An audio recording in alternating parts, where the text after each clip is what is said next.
la une, le vice-président de la Standard Bank fait le point des activités de la Banque en Côte d'Ivoire au Premier ministre Daniel Cablon-Duncan. Il a aussi été question lors de la rencontre du soutien que la banque apporte au projet de développement de la Côte d'Ivoire. Ce samedi 20 juin marque la journée mondiale des réfugiés. L'ONU a enregistré un niveau record pour 2014 avec plus de 60 millions de personnes déplacées et réfugiées. Ces personnes sont pour la plupart originaires d'Afrique de l'Ouest et d'Afrique de l'Est. Au Mali, la coalition des mouvements de l'Azawad doit signer aujourd'hui l'accord de paix pour le nord du pays. Le gouvernement et les groupes armés loyalistes l'avaient déjà signé le 15 mai dernier. Beaucoup d'espoirs placés en cette signature, notamment la fin d'un conflit qui date de 2012. Voilà pour les titres. Bonjour et merci d'être avec nous sur RTI 1 pour ce nouveau journal. Le président de la Standard Chartered Bank a rencontré le Premier ministre ivoirien. Il a fait le point des activités de la banque en Côte d'Ivoire. Les deux hommes ont aussi parlé du soutien de la banque au projet de développement du pays. Hervé Blé. La Standard Bank va continuer de soutenir l'économie ivoirienne. C'est le message du vice-président Afrique de l'établissement bancaire au Premier ministre Daniel Cablon-Duncan. C'est accompagné de l'ambassadeur du Royaume-Uni en Côte d'Ivoire, Mark Bensberg, que Ebenezer Nessoka a été reçu par le Premier ministre. Tous deux ont exprimé au chef du gouvernement la confiance en que la Grande-Bretagne, mais aussi des sociétés britanniques, placent en la Côte d'Ivoire. Une confiance qui permet d'ailleurs à la Standard Bank de marquer son engagement à soutenir l'économie ivoirienne en finançant des projets dans différents secteurs.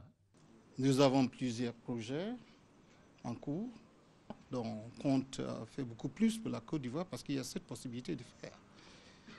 Les projets sont dans le domaine d'énergie, très important pour la Côte d'Ivoire, d'eau potable, la technologie et dans le secteur financier aussi. Nous sommes en train de voir comment faire le maximum pour que beaucoup plus de citoyens ivoiriens participent dans le secteur financier. Donc peut-être c'est la technologie qui va faire la différence. Les hôtes du Premier ministre ont félicité le gouvernement ivoirien pour les succès économiques enregistrés. Ils se sont également félicités de ces actions et de celles des populations qui ont permis à l'économie de Côte d'Ivoire de redémarrer et de connaître aujourd'hui un taux de croissance de 8 à 9% avec un taux d'endettement assez bas. Le président de l'Assemblée nationale, Guillaume Soro, était à Cotonou pour l'investiture officielle de son homologue béninois. Il a échangé avec le Haut Conseil des rois du Bénin et il a été intronisé chef traditionnel. Michel Digré. Voici votre chapeau, le symbole de la royauté, la fierté royale. Merci. Donc les journalistes, appelez-moi Majesté. Guillaume Soro ou Sa Majesté Dafinagnon fait désormais partie des têtes couronnées du Bénin, une distinction pour saluer le courage politique de l'homme, mais surtout célébrer les liens qui unissent la Côte d'Ivoire et le Bénin.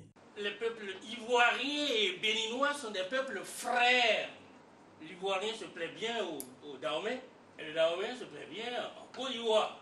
Nous devons travailler main dans la main pour bâtir le continent africain. Nous voulons la paix pour la Côte d'Ivoire. Nous voulons la sécurité également pour la nation ivoirienne. Guillaume Soro a souhaité recevoir à Abidjan une délégation des membres du Conseil des rois du Bénin pour un partage d'expériences avec les têtes couronnées de Côte d'Ivoire. Après quoi, Sa Majesté Dafinagnon a repris ses habits de chef de parlement pour rencontrer cette fois les Ivoiriens vivant au Bénin pour leur livrer un message de réconciliation. Je suis là aujourd'hui devant vous pour parler en apôtre de la paix. De la paix, pour dire à mes frères et à mes sœurs de Côte d'Ivoire, chaque nation connaît des difficultés. Mais il est temps que nous dépassions les rancœurs. Avançons parce que le temps ne nous attend pas. Concernant les difficultés auxquelles sont confrontés les Ivoiriens vivant au Bénin, Guillaume Soro a promis mettre tout en œuvre pour l'amélioration de leurs conditions de vie ou pour la facilitation du retour au pays des exilés. Ce samedi 20 juin marque la Journée mondiale des réfugiés. L'ONU a enregistré un nouveau record pour 2014 avec plus de 60 millions de personnes déplacées et réfugiées. Ces personnes sont pour la plupart originaires d'Afrique de l'Ouest et d'Afrique de l'Est. Eve Boué. Pour cette commémoration de la Journée mondiale des réfugiés édition 2015, le thème retenu est « Les réfugiés, les rapatriés et les apatrides sont des gens comme vous et moi, apprenons à mieux les connaître ». Il s'agit de faire prendre conscience à toute la communauté afin de briser les préjugés que l'on pourrait avoir sur ces personnes. Face à l'intolérance et à la désinformation concernant les réfugiés, souvent engendrés par l'angoisse des communautés d'accueil, confrontées à un nombre sans cesse croissant de personnes qui franchissent les frontières, gardons à l'esprit que les réfugiés sont des personnes comme vous et moi. Ils ne constituent pas une menace, mais ce sont des personnes réelles avec de vrais besoins. Ce sont comme vous et moi des pères et des mères de famille, des frères et des sœurs, les membres d'une communauté. Notons qu'en ce qui concerne le district des montagnes, l'UNHCR y dénombre encore 173 réfugiés libériens issus de la guerre du Libéria. L'UNHCR a aussi contribué d'octobre 2011 à juin 2014 au retour de 31 826 Ivoiriens réfugiés au Libéria et en Guinée suite à la crise post-électorale de 2010. Et 95% de ces rapatriés se trouvent dans le district des montagnes. La Journée mondiale des réfugiés est célébrée tous les 20 juin, ce depuis 2001. Elle a été adoptée par l'Assemblée générale des Nations unies dans sa résolution 5576. Les pays membres de l'Union économique monétaire ouest-africaine participent au deuxième colloque sur l'audit interne à Yamoussoukro, la capitale politique ivoirienne. Les participants vont échanger sur les normes internationales de l'audit interne et trouver des mécanismes pour une gestion rigoureuse et transparente des finances publiques. Soro Corona, Kader Sogodogo. Faire de la bonne gouvernance le socle du développement des pays de l'Union économique monétaire ouest-africaine à travers l'audit interne des administrations publiques. C'est l'objectif principal du deuxième colloque ouest-africain de l'audit interne. Plus de 100 participants venus de l'UEMOA, de la Tunisie, du Canada et de la France vont échanger sur les normes internationales d'audit. L'Institut de l'audit interne Côte d'Ivoire, l'Union francophone de l'audit interne et la Commission de l'UEMOA, par leur communication, ont montré la place de l'audit interne dans les administrations publiques. Pour ces experts, l'audit interne permet une gestion rigoureuse et transparente des finances publiques. Le ministre chargé du budget, Abouraman Sissé, présidant la cérémonie d'ouverture du colloque, a exhorté les participants à faire de ces travaux le lieu privilégié de la promotion de l'audit interne. Pour le ministre ivoirien chargé du budget, la Côte d'Ivoire a déjà pris des dispositions en la matière. Le gouvernement ivoirien s'est engagé en décembre dernier à mettre en œuvre les outils d'audit interne au sein de nos administrations. Nous avons à ce titre remis à chaque dirigeant social, donc notamment les DG et présidents de conseil d'administration, des feuilles de route en matière de bonne gouvernance. Ce forum sera l'occasion de voir quels sont les autres outils que nous pouvons éventuellement mettre en place de sorte à améliorer la gouvernance dans nos entreprises. Les comités d'audit ont effectivement été mis en place et les rapports de gouvernance seront disponibles dans quelques mois au fil de l'eau, entreprise par entreprise. L'Afrique est en plein développement et les 9 instituts d'audit de l'Afrique de l'Ouest ont perçu l'intérêt que l'audit interne peut apporter aux organisations publiques et privées, une meilleure maîtrise des ressources financières. La police nationale crée un couloir pour faciliter l'accès des usagers à l'aéroport Félix Houphouët-Boigny d'Abidjan. Il a été installé hier après-midi pour permettre aux voyageurs d'éviter les embouteillages aux heures de pointe. Mamadou Kwasi. Désormais, un couloir d'urgence pour accéder rapidement à l'aéroport Félix Houphouët-Boigny en cas d'embouteillage. Un dispositif de la police nationale. Pour tous ceux qui vont à l'aéroport, s'ils sont pris dans l'embouteillage, ce couloir leur est réservé. Qu'ils se déportent dans le couloir pour éviter les retards de vol. Même s'ils sont dans des véhicules de transport en commun comme les taxis-compteurs, ça ne pose pas de problème. Pourvu qu'ils partent à l'aéroport, ils peuvent emprunter le couloir. Ce couloir sera opérationnel tous les jours à partir de 16h. Ce couloir, d'une distance d'environ 5 km, part du grand carrefour de Marcouré jusqu'à la place Akwaba dans la commune de Port-Boué.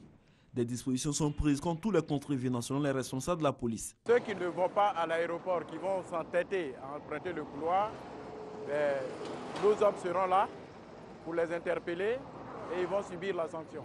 La mise en place de ce dispositif a été faite par le préfet de police d'Abidjan sous la supervision du directeur général adjoint de la police nationale, Youssouf Kouyaté. Il faut rappeler qu'aux heures de pointe, ce sont de nombreux voyageurs qui ratent leur vol à cause des bouchons interminables sur le boulevard Valéry jusqu'à Destin, surtout en cette saison pluvieuse. Comment réduire le taux d'accident de la route en Côte d'Ivoire? Une organisation non gouvernementale a décidé de sensibiliser et d'informer les populations de Bouaké sur les comportements à adopter pour des routes sécurisées. Kader Sogodogo. La lutte contre les accidents de la route en Côte d'Ivoire est l'affaire de tous. Selon l'Office de la sécurité routière OSER, ce sont plus de 6 000 accidents faisant au moins 600 morts et plus de 13 000 blessés qui sont enregistrés chaque année dans notre pays. C'est pour contribuer à la réduction de ces taux alarmants que l'ONG La Discipline routière DR vient de voir le jour. Elle entend vulgariser l'éducation routière et inculquer des comportements citoyens aux usagers de la route. Les accidents de la circulation routière, par leur gravité et leur progression, sont devenus une calamité nationale.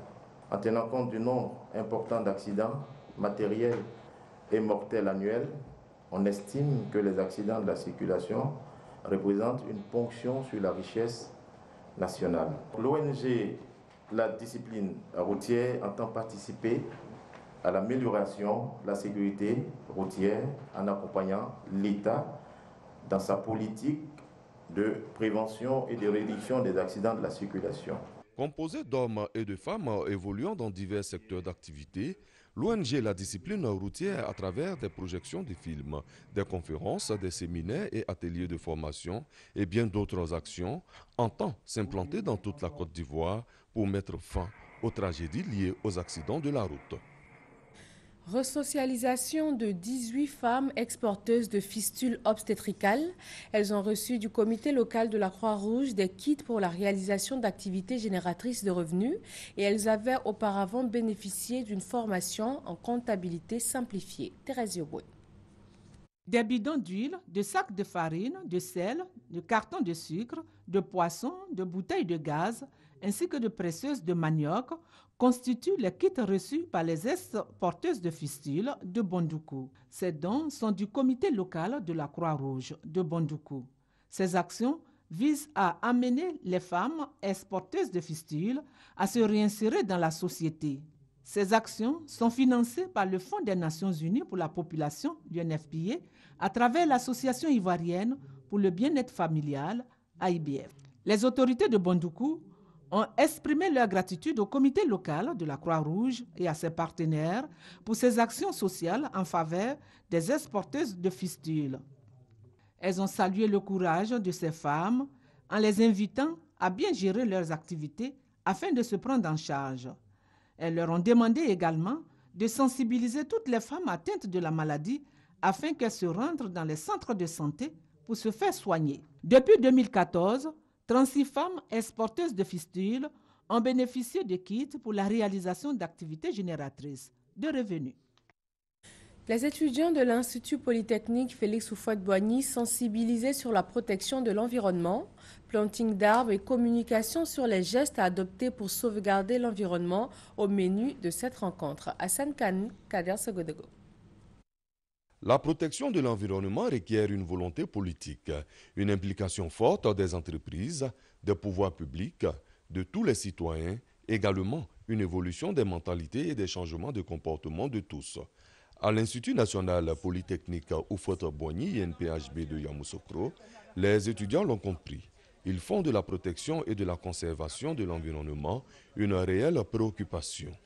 Occasion pour ces étudiants de s'adonner à des séances de planting. La sauvegarde de l'environnement, c'est l'affaire de tous. Alors qu'ils s'intéressent à la préservation de leur environnement pour les progénitures futures. Le coordonnateur général du club environnement de l'INPHB, initiateur de la journée de l'environnement, déclare que le développement durable ne sera effectif que par l'emprunt du chemin de l'économie verte.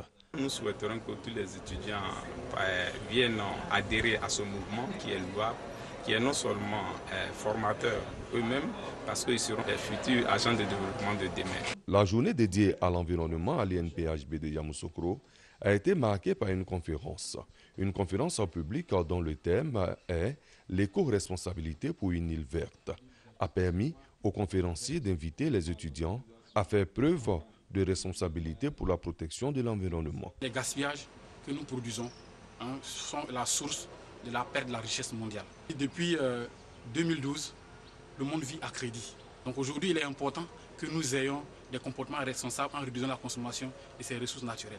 Le directeur général de l'INPHB, Kofi Nguessan, les partenaires de l'Institut et les autorités de Yamoussoukro ont salué cette action environnementale, une action nécessaire pour la sauvegarde de la planète. Demain, dimanche 21 juin, c'est la journée internationale du yoga. Elle a été instituée en 2014 par l'ONU. Le yoga a des adeptes dans le monde entier, mais son berceau demeure l'Inde.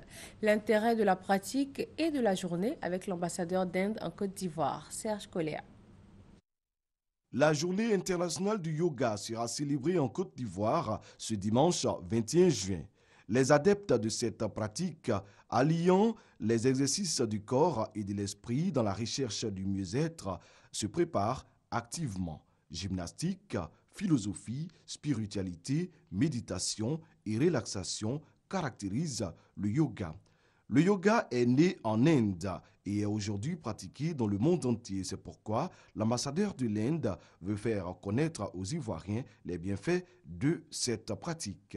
La journée mondiale du yoga est célébrée tous les 21 juin dans le monde entier. C'est à l'initiative du Premier ministre indien Narendra Modi que l'Assemblée générale de l'ONU l'a adopté le 10 décembre 2014.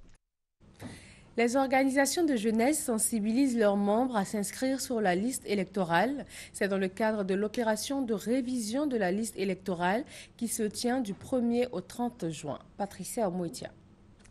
À l'occasion des 4e assises de la jeunesse tenues du 23 au 28 mars dernier et qui ont vu la participation de plus de 100 organisations de jeunesse, plusieurs recommandations ont été faites, dont la participation des jeunes aux prises de décision de la nation. Un appel est donc lancé à tous les jeunes afin de prendre massivement part au processus électoral. Tout le sens et la portée de notre action aujourd'hui se résume dans le fait que les jeunes doivent s'inscrire massivement sur la liste électorale pour conduire avec les acteurs d'aujourd'hui, mais aussi avec ceux de demain, dont nous espérons que les jeunes en feront partie, le développement de ce pays. Par ailleurs, des campagnes de sensibilisation auront lieu dans les différentes communes et villes de la Côte d'Ivoire pour inciter les jeunes à s'inscrire sur la liste électorale.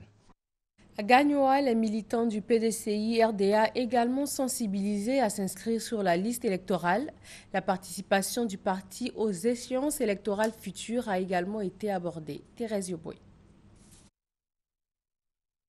Ils sont venus très nombreux, les militants du PDCI-RDA du département de Gagnoa, au siège de leur parti pour écouter le message qu'est venu leur délivrer la délégation de la haute direction du parti, délégation conduite par le secrétaire exécutif Maurice Kakou-Dikawe. Au centre des échanges, la révision de la liste électorale de 2010 devant servir pour les élections présidentielles de 2015 et les élections locales futures. Le secrétaire exécutif a exhorté les militants du département de Gagnoa à se faire inscrire massivement sur les listes électorales afin d'être des électeurs qui vont d'abord accorder un large suffrage au président Alassane Ouattara, candidat investi du RHDP, puis aider le PDCI à revenir au pouvoir en 2020. Nous avons fait venir tous les présidents de comité, les secrétaires de section et les leaders d'opinion pour leur expliquer, leur montrer les sites et puis voir aussi les difficultés. Dans 2 semaines, l'opération va prendre fin. Quant au secrétaire exécutif chargé des élections, François Roland Andiko, il a expliqué aux militants les aspects techniques de l'opération et les actions à mener par les militants afin que leur nom figure effectivement sur les listes électorales de Gagnoa. Maurice Kakou-Dikawe a appelé les militants à sortir massivement pour réserver un accueil des plus chaleureux au président Alassane Ouattara à l'occasion de sa prochaine visite d'État à Gagnoa. Action Sassandra, le député de la circonscription de Dakpadou et de Sago, en ce moment en tournée, il est allé se rendre compte des difficultés que vivent ses administrés en vue d'y apporter des solutions. Thérèse Yoboué. Situés au sud-ouest de la Côte d'Ivoire, Dakpadou et Sago sont deux localités à forte production agricole. Mais pour évacuer leur production, les agriculteurs rencontrent d'énormes difficultés. À Dakpadou, par exemple, le passage sur le pont du fleuve Davo ainsi que le pont en bois des Zenyeboué constituent un danger pour les populations en cette saison de pluie. Gilles Nyapi, député de la circonscription, est allé se rendre compte des réalités que vivent ces populations.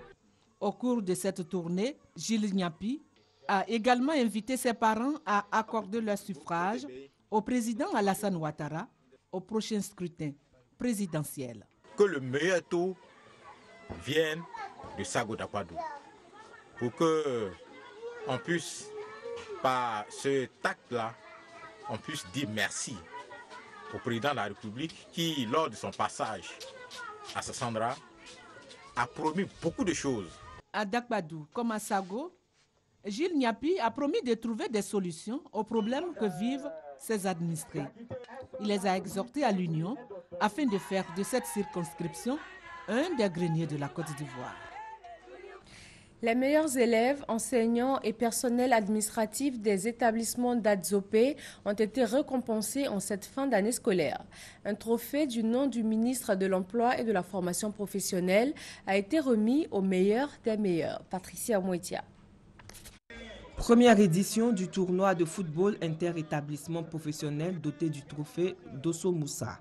Pour les organisateurs, ce tournoi vise à promouvoir l'excellence, la fraternité, l'unité et la cohésion entre personnel administratif et enseignants des différents établissements d'Adzopé. Pour le représentant du ministre d'État, ministre de l'Emploi, de la Formation professionnelle et des Affaires sociales, cette cérémonie d'excellence vise à honorer et magnifier élèves et personnels afin de créer une saine émulation entre personnel des différents établissements. Le vainqueur de cette première édition du tournoi de l'excellence est le centre de formation professionnelle de Bongouanou.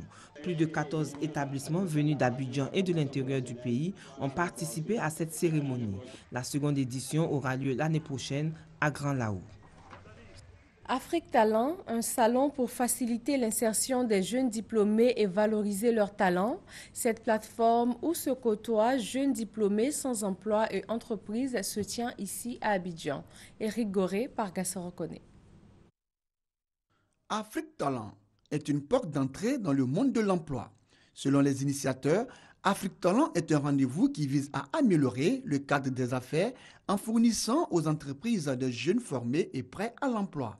Ces jeunes, une fois recrutés, pourront faire valoir leurs compétences et leur savoir-faire dans les entreprises. Nous voulons que ce salon soit une espèce de catalyseur pour les cadres africains, dans la mesure où aujourd'hui, en dehors de l'emploi salarié, on peut aussi entreprendre. Donc l'idée, c'est de voir comment les cadres peuvent entreprendre dans le cadre de leur entreprise, ou alors faire ce qu'on appelle les spin-offs, c'est-à-dire créer et servir leur entreprise pour démultiplier l'emploi sur le continent et en particulier en Côte d'Ivoire. Ce projet s'inscrit dans la vision du président de la République, Alassane Ouattara, et de son gouvernement, celle de créer chaque année 150 000 emplois pour la jeunesse ivoirienne. Relativement aux instructions du chef de l'État, nous avons mis en place un projet spécial d'envergure qui permettra aux jeunes, dans leur grande majorité, de bénéficier d'un certain nombre d'emplois. Et ce forum vient s'inscrire comme une autre carte supplémentaire pour toucher d'autres catégories de jeunes qui ne sont pas accessibles à travers tous les programmes communs que nous pouvons identifier.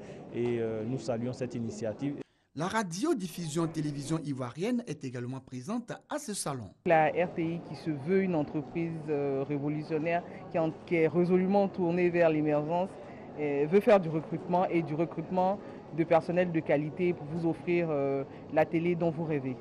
Afrique Talent est à sa deuxième édition. La stabilité politique et économique, selon les organisateurs, a favorisé une fois de plus le choix de la Côte d'Ivoire. Le concours Talent de demain, lui, valorise le savoir-faire des jeunes dans le domaine de la publicité. La remise du prix de la créativité Martine Kofi-Tudor a eu lieu au CERCOM de l'université Félix Houphouët-Boigny de Cocody. Moussa Konaté. Il est temps. de faire des pas vers l'avenir. Une affiche publicitaire pour sensibiliser les populations à l'adoption de nouveaux comportements pour préserver l'environnement. Son auteur, Aïe Olivier, étudiant en marketing publicité, est le lauréat de la 3e édition du concours Talent de demain du grand jury de la publicité africaine. Il reçoit ainsi le prix de la créativité Martin Kofi Studer.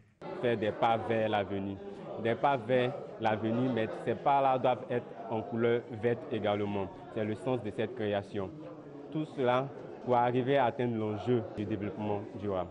Lorsque cette affiche nous a été présentée le soir du grand jury de la publicité, j'ai été, séduite. J'ai été vraiment impressionnée par, la forte promesse derrière cette affiche. Le grand jury de la publicité africaine est un cadre de valorisation de l'activité publicitaire. Il vise également la promotion des politiques de développement. Pour cette édition, le thème a porté sur la question du développement durable. Qui dit développement durable pense à demain. Et notre avenir, c'est bien la jeunesse qui viendra assurer la relève et tout. Et ceux-là, il faut déjà penser à les former. Le concours Talent de demain du grand jury de la publicité africaine a pour objectif d'amener la jeunesse à s'intéresser à l'activité publicitaire, aussi de stimuler l'esprit de créativité chez les jeunes. C'est aujourd'hui samedi que la coalition des mouvements de l'Azawad doit signer à son tour l'accord de paix pour le nord du Mali. Le gouvernement et les groupes armés loyalistes l'avaient déjà fait le 15 mai dernier. Cette signature est porteuse de grands espoirs parce qu'elle doit mettre fin à un conflit qui dure depuis 2012. Et c'est tout pour ce 13h. Un nouveau journal à 20h sur RTI 1. Merci de rester avec nous.